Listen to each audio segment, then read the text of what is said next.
नमस्कार छात्रों। आज के पाठ में हम एनसीईआरटी अध्याय तीसरा परमाणु एवं अणु प्रमेय भाग 2 का अध्ययन करेंगे और इसमें हम एनसीईआरटी अनुभाग 3.1.2 को पढ़ेंगे। यह एक अस्वीकरण है। इस व्याख्यान के बाद आप ये समझने में सक्षम होंगे कि स्थिर अनुपात के नियम क्या होते हैं। तो आइए देख लेते हैं कि इस व्याख्यान में हम आज कौन कौन से विषयों को पढ़ेंगे। पहला है विषय 3.1.2 निश्चित अनुपात का नियम, जिसमें हम नियत अनुपात के नियम के बारे में पढ़ेंगे।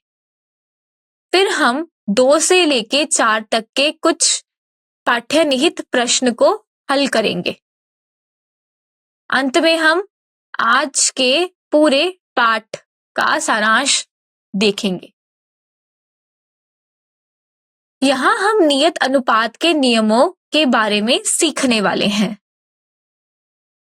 लिवॉइजर और अन्य वैज्ञानिकों ने कुछ ऐसे अवलोकन किए जैसे कि कई यौगिक 2 या 2 से अधिक भागों से बने होते हैं। हम इन भागों को तत्वों के नाम से जानते हैं।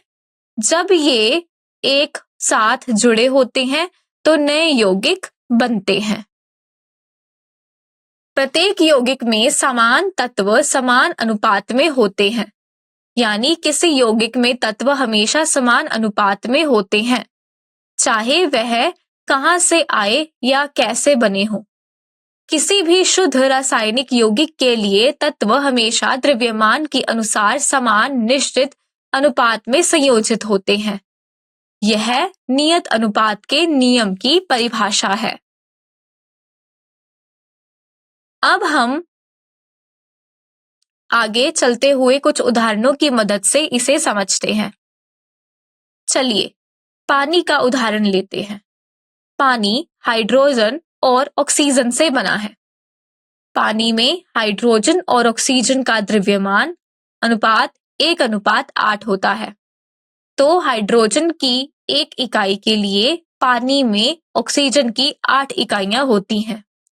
और यह हमेशा सच है कि इसका मतलब है कि पानी में हमेशा हाइड्रोजन और ऑक्सीजन का द्रव्यमान अनुपात 1:8 होता है। इसलिए अगर 9 ग्राम पानी को विघटित करने पर तो आपको 1 ग्राम हाइड्रोजन और 8 ग्राम ऑक्सीजन मिलती है। चलिए एक और उदाहरण देखते हैं। अमोनिया में हमेशा द्रव्यमान के अनुसार 14 भाग नाइट्रोजन और 3 भाग हाइड्रोजन होता है। इसलिए अमोनिया में नाइट्रोजन और हाइड्रोजन का द्रव्यमान अनुपात हमेशा 14.3 होता है, चाहे यह कहीं से भी आए। दिखाया गया चित्र अमोनिया के मामले में नियत अनुपात के नियम को दर्शाता है। नियत अनुपात के नियम के कथन को देखते हैं। नियत अनुपात का नियम प्रूस्ट द्वारा इस प्रकार कहा गया था। किसी रासायनिक पदार्थ में तत्व हमेशा द्रव्यमान के अनुसार निश्चित अनुपात में मौजूद होते हैं। इसका मतलब यह है कि अगर आपके पास कोई यौगिक है तो उसमें मौजूद प्रत्येक तत्व का अनुपात समान रहता है, चाहे आपने जितनी भी मात्रा ली हो। इसलिए वैज्ञानिकों के सामने यह चुनौती थी कि वे समझाएं कि नियम सही क्यों है या रासायनिक संयोजन के नियम सच क्यों हैं। ब्रिटिश रसायन शास्त्री जॉन डाल्टन ने पदार्थ की प्रकृति को समझने के लिए एक मौलिक सिद्धांत दिया, जिसे डाल्टन का परमाणु सिद्धांत कहा जाता है। आइए अब हम रासायनिक संयोजन के नियमों की व्याख्या देखते हैं। डाल्टन पहले केवल दार्शनिक थे जो पदार्थ के विभाजन के विचार को स्वीकार करते हैं। पदार्थ के अविभाज्य कणों से बने होने के विचार को प्राचीन यूनानी चिंतक जैसे कि डेमोक्रिटस ने दर्शनात्मक विचार के रूप में प्रस्तावित किया था। डाल्टन ने यूनानियों द्वारा प्रस्तुत किए गए परमाणु शब्द का उपयोग किया। परमाणु शब्द का अर्थ है अकाट्य या अविभाज्य, जो डाल्टन के मुख्य प्रतिपादन के अनुरूप था। उन्होंने प्रस्ताव दिया कि परमाणु पदार्थ के सबसे छोटे कण हैं।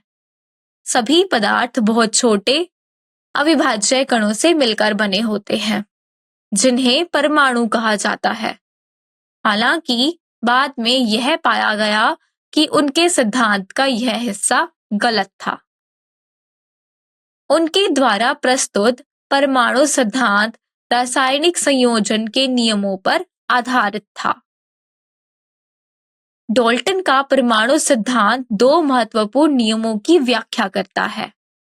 पहला नियम द्रव्यमान के संरक्षण का नियम है, जो कहता है कि रासायनिक अभिक्रिया में द्रव्यमान का ना तो सृजन हो सकता है और ना ही विनाश हो सकता है। द्वितीय नियम निश्चित अनुपात का नियम है, जिसके अनुसार यौगिक में तत्व हमेशा द्रव्यमान के आधार पर निश्चित अनुपात में संयोजित होते हैं। यहाँ हम डाल्टन के परमाणु सिद्धांत और रासायनिक संयोजन के नियमों की व्याख्या के बारे में और सीखने वाले हैं। जॉन डाल्टन ने परमाणुओं की अवधारणा के आधार पर रासायनिक संयोजन के नियमों की पहली वैज्ञानिक व्याख्या दी। अब हम डाल्टन के परमाणु सिद्धांत के अभिधारणाओं को देखेंगे। पहली परिकल्पना यह है, सारा पदार्थ छोटे छोटे कणों से बना होता है, जिन्हें परमाणु कहते हैं। इसका मतलब कि परमाणु सभी पदार्थों के छोटे छोटे निर्माण खंड होते हैं और परमाणु मूलभूत इकाइयां होती हैं जो रासायनिक अभिक्रियाओं में भाग लेते हैं। उन्होंने प्रस्ताव दिया कि रासायनिक अभिक्रियाएं इन परमाणुओं का पुनर्व्यवस्था होती हैं, जहां परमाणु मौलिक इकाइयां होती हैं जो नए पदार्थों के निर्माण के लिए संयोजित या अलग होते हैं। अगली परिकल्पना यह है कि रासायनिक अभिक्रियाओं में परमाणु अविभाज्य और अविनाशी होते हैं। उन्होंने निर्दिष्ट किया कि मानक रासायनिक अभिक्रियाओं के दौरान परमाणु टूटते नहीं हैं, केवल पुनर्व्यवस्थित होते हैं, जिसका मतलब है कि रासायनिक अभिक्रिया में परमाणु वैसे के वैसे रहते हैं। वे कहीं से गायब या दिखाई नहीं देते। वे सिर्फ नए पदार्थ बनाने के लिए पुनर्व्यवस्थित हो जाते हैं। इसलिए अभिक्रिया से पहले और बाद में परमाणुओं की कुल संख्या हमेशा समान रहती है। यहाँ हम डाल्टन के परमाणु सिद्धांत की अभिधारणाओं के बारे में और सीखने वाले हैं। एक ही तत्व के परमाणु बिल्कुल समान होते हैं। उन्होंने कहा कि किसी दिए गए तत्व के साथ परमाणु एक दूसरे के सभी पहलुओं में समरूप होते हैं। उनका समान द्रव्यमान होता है और वे समान रासायनिक कार्य करते हैं। किसी विशिष्ट तत्व के सभी परमाणु द्रव्यमान, आकार और रासायनिक गुणों में समरूप होते हैं। वे सभी पदार्थों के मूल निर्माण खंड हैं। अलग अलग तत्वों के परमाणु एक जैसे नहीं होते। डाल्टन ने यह प्रस्ताव दिया कि अलग अलग तत्वों के परमाणु एक दूसरे से भिन्न होते हैं। प्रत्येक तत्व में परमाणु होते हैं जिनके अलग अलग द्रव्यमान होते हैं और वे दूसरे तत्वों के साथ अलग अलग तरीकों से प्रतिक्रिया करते हैं। इसके प्रत्येक तत्व अद्वितीय बन जाता है और उन्हें अलग अलग गुण प्राप्त होते हैं। परमाणु यौगिक बनाने के लिए सरल पूर्ण संख्या अनुपात में जुड़ते हैं। डाल्टन ने प्रस्ताव दिया कि यौगिक तब बनते हैं जब विभिन्न तत्वों के परमाणु छोटे पूर्ण संख्या अनुपात में संयोजित होते हैं। प्रत्येक यौगिक में परमाणुओं का एक निश्चित अनुपात होता है। इसका मतलब कि एक यौगिक में तत्व हमेशा समान अनुपात में संयोजित होते हैं। डाल्टन ने समझाया कि किसी भी दिए गए यौगिक में परमाणुओं की सापेक्ष संख्या और प्रकार स्थिर होते हैं, जो यौगिकों के निश्चित संघटन की व्याख्या करता है। किसी यौगिक के भीतर परमाणुओं की संख्या और प्रकार की निरंतरता भी वह मूल सिद्धांत है जो उसके निश्चित संघटन की व्याख्या करता है। आइए अब हम पाठ्यकृत प्रश्न 2 पर चलते हैं। हाइड्रोजन और ऑक्सीजन 1:8 द्रव्यमान अनुपात में संयोग करके जल बनाते हैं। 3 ग्राम हाइड्रोजन गैस के साथ पूर्णतः अभिक्रिया करने के लिए ऑक्सीजन गैस का कितना द्रव्यमान आवश्यक होगा? ये है प्रश्न। चलिए अब हम हल पर नजर डालते हैं। अब चलिए समाधान को चरण दर चरण देखते हैं। चरण पहला, द्रव्यमान अनुपातों को समझना है। समस्या में कहा है कि हाइड्रोजन और ऑक्सीजन 1:8 के द्रव्यमान अनुपात में संयोग करके जल बनाते हैं। इसका मतलब कि हर ग्राम हाइड्रोजन के लिए 8 ग्राम ऑक्सीजन की आवश्यकता होती है। फिर हम तत्वों के प्रत्येक के अनुपात को स्थापित करने के लिए चरण 2 के साथ आगे बढ़ेंगे। हमें पता चला कि हमारे पास 3 ग्राम हाइड्रोजन गैस है। हम जानते हैं कि 1 ग्राम हाइड्रोजन के साथ 8 ग्राम ऑक्सीजन की प्रतिक्रिया होती है। इसलिए हम ऑक्सीजन गैस के आवश्यक द्रव्यमान को हल करने के लिए एक समानुपात स्थापित कर सकते हैं। हल के साथ हम जारी हैं। ऑक्सीजन गैस के द्रव्यमान की गणना के लिए चरण 3 के साथ आगे बढ़ते हुए अब दिए गए अनुपात का उपयोग करके हम जानते हैं कि 1 ग्राम हाइड्रोजन के पानी बनाने के लिए 8 ग्राम ऑक्सीजन की आवश्यकता होती है। तो 3 ग्राम हाइड्रोजन को कितनी मात्रा में ऑक्सीजन की आवश्यकता होगी? हम इसे समीकरण द्वारा समझेंगे। हाइड्रोजन के द्रव्यमान और ऑक्सीजन के द्रव्यमान का अनुपात 1/8 के बराबर है। तो आवश्यक ऑक्सीजन गैस का द्रव्यमान बराबर हुआ 3 ग्राम हाइड्रोजन गुना 8 ग्राम ऑक्सीजन बटा 1 ग्राम हाइड्रोजन के। तब ऑक्सीजन का द्रव्यमान 3 गुना 8 ग्राम हाइड्रोजन के बराबर होता है। यह 24 ग्राम ऑक्सीजन के बराबर आता है। अंत में चरण 4 के साथ निष्कर्ष।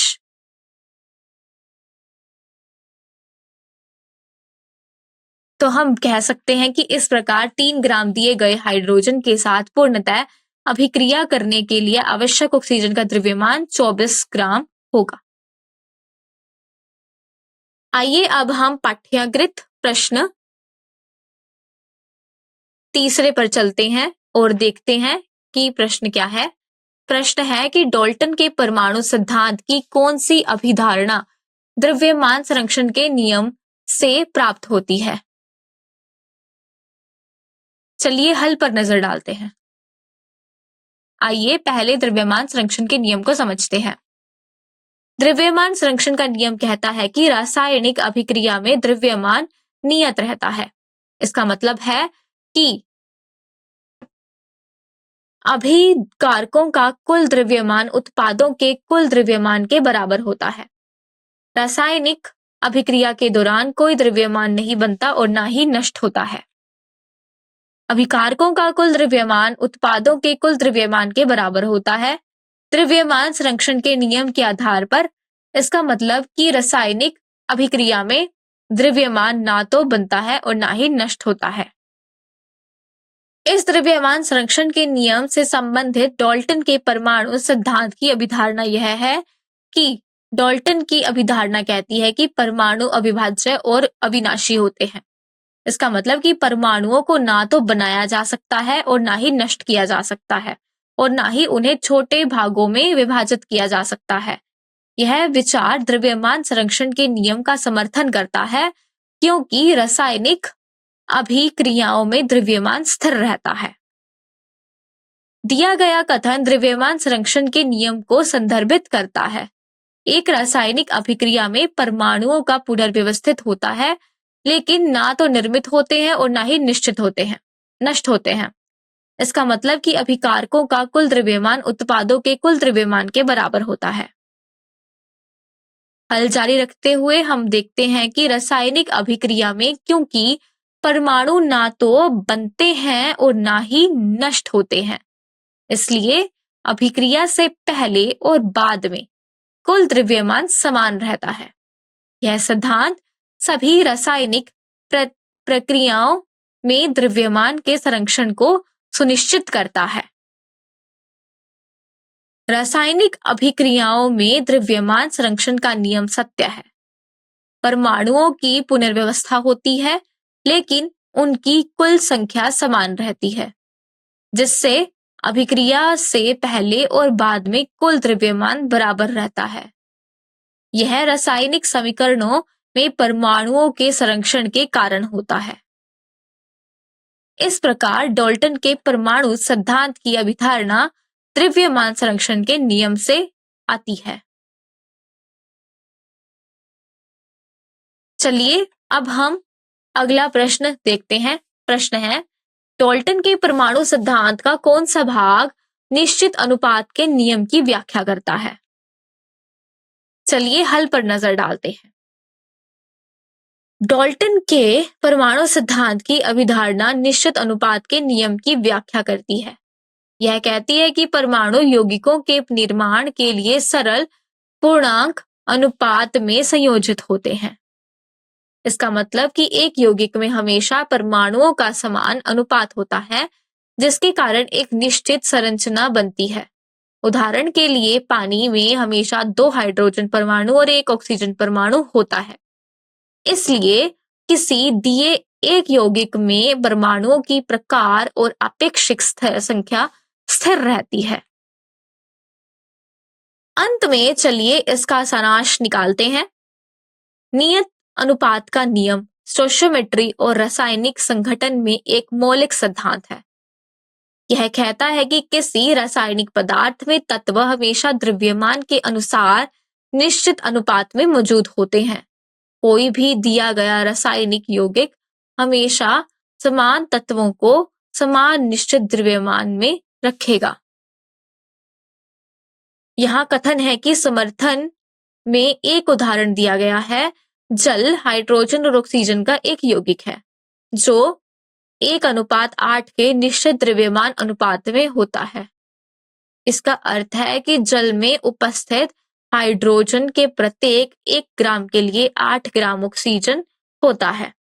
यह अनुपात स्थिर होता है और जल की एक मौलिक विशेषता है जो अणु की रासायनिक संरचना को दर्शाती है, जिसमें 2 हाइड्रोजन परमाणु और 1 ऑक्सीजन परमाणु होता है। अब चलिए डाल्टन के परमाणु सिद्धांत का संशोधन करते हैं। जॉन डाल्टन के परमाणु सिद्धांत के अनुसार सभी पदार्थ छोटे अविभाज्य कणों से बने होते हैं, जिन्हें परमाणु के रूप में माना जाता है। ये परमाणु सभी तत्वों और यौगिकों के मौलिक निर्माण खंड हैं। रासायनिक अभिक्रियाओं में परमाणुओं को अविभाज्य माना जाता है, जिसका अर्थ कि रासायनिक अभिक्रिया के दौरान उन्हें ना तो बनाया जा सकता है और ना ही नष्ट किया जा सकता है या छोटे भागों में विभाजित किया जा सकता है। यह सिद्धांत द्रव्यमान संरक्षण के नियम पर आधारित है, जबकि रासायनिक अभिक्रियाओं के माध्यम से परमाणुओं को नए पदार्थ बनाने के लिए पुनर्व्यवस्थित किया जा सकता है, लेकिन उनकी व्यक्तिगत पहचान अक्षुण्ण रहती है।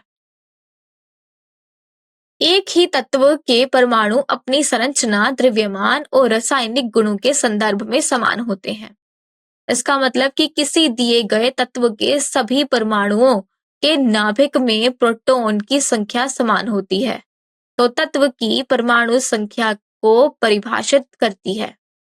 इसके अतिरिक्त वे एक उदासीन परमाणु में इलेक्ट्रॉनों की समान संख्या रखते हैं, और यद्यपि उनमें न्यूट्रॉन की संख्या अलग-अलग हो सकती है, लेकिन उस तत्व के परमाणुओं की मौलिक पहचान अपरिवर्तित रहती है।